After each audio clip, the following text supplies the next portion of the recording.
بسم اللہ الرحمن الرحیم۔ شروع کرتا ہوں اللہ تعالیٰ کے نام کے ساتھ جو بڑا مہربان نہایت رحم کرنے والا ہے۔ حضرت سیدنا جابر بن عبداللہ رضی اللہ عنہما سے روایت ہے، منع کیا رسول اللہ صلی اللہ علیہ وآلہ وسلم نے کھجور کا ڈھیر بیچنے سے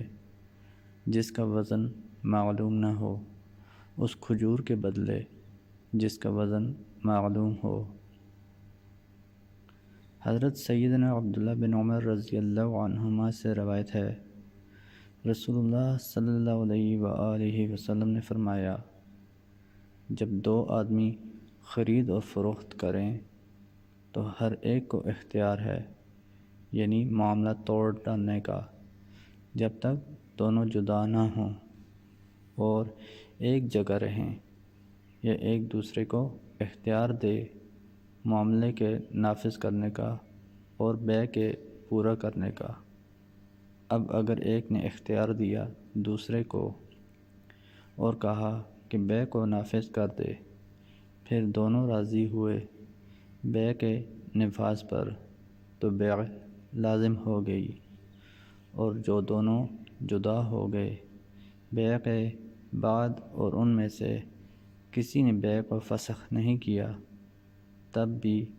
بیع لازم ہو گئی۔ سیدنا حکیم بن حزام رضی اللہ عنہ سے روایت ہے، رسول اللہ صلی اللہ علیہ وآلہ وسلم نے فرمایا، بائع اور مشتری دونوں کو اختیار ہے جب تک جدا نہ ہوں، پھر اگر وہ دونوں سچ بولیں گے اور بیان کر دیں گے جو کچھ عجیب ہے چیز میں یا قیمت میں، تو ان کی بیع میں برکت ہوگی، اور جو جھوٹ بولیں گے اور چھپائیں گے عیب کو، تو ان کی بیع کی برکت مٹ جائے گی اور ان کی تجارت کو کبھی فروغ نہ ہوگا۔ حقیقت میں تجارت ہو یا زراعت ہو یا نوکری، ایمانداری اور راست باری وہ شے ہے جس کی بدولت ہر چیز میں دن دگنی رات چوگنی ترقی ہوتی ہے۔ حضرت ابو ہریرہ رضی اللہ عنہ کہتے ہیں کہ رسول اللہ صلی اللہ علیہ وآلہ وسلم نے فرمایا، جنازے کو جلدی لے کر چلو، کیونکہ اگر وہ نیک ہے تو تم اس کو نیکی کی طرف جلدی پہنچا دو گے، اور اگر بد ہے تو بدی کو اپنی گردن سے اتار پھینکو گے۔ حضرت ابو قتادہ رضی اللہ عنہ کہتے ہیں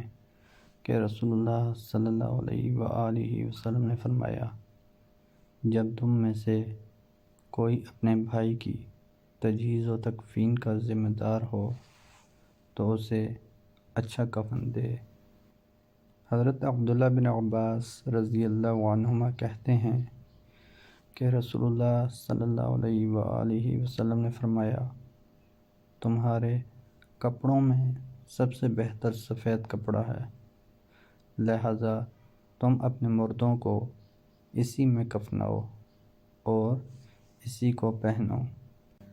حضرت انس رضی اللہ عنہ سے روایت کی گئی ہے کہ نبی اکرم صلی اللہ علیہ وآلہ وسلم نے فرمایا، جس نے اللہ کے لیے کوئی مسجد بنائی، چھوٹی ہو یا بڑی، اللہ اس کے لیے جنت میں ایک گھر بنائے گا۔ حضرت عبداللہ بن عباس رضی اللہ عنہما کہتے ہیں کہ رسول اللہ صلی اللہ علیہ وآلہ وسلم نے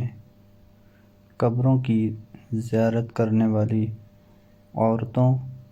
اور قبروں پر مساجد بنانے والے اور چراغ جلانے والے لوگوں پر لعنت فرمائی ہے۔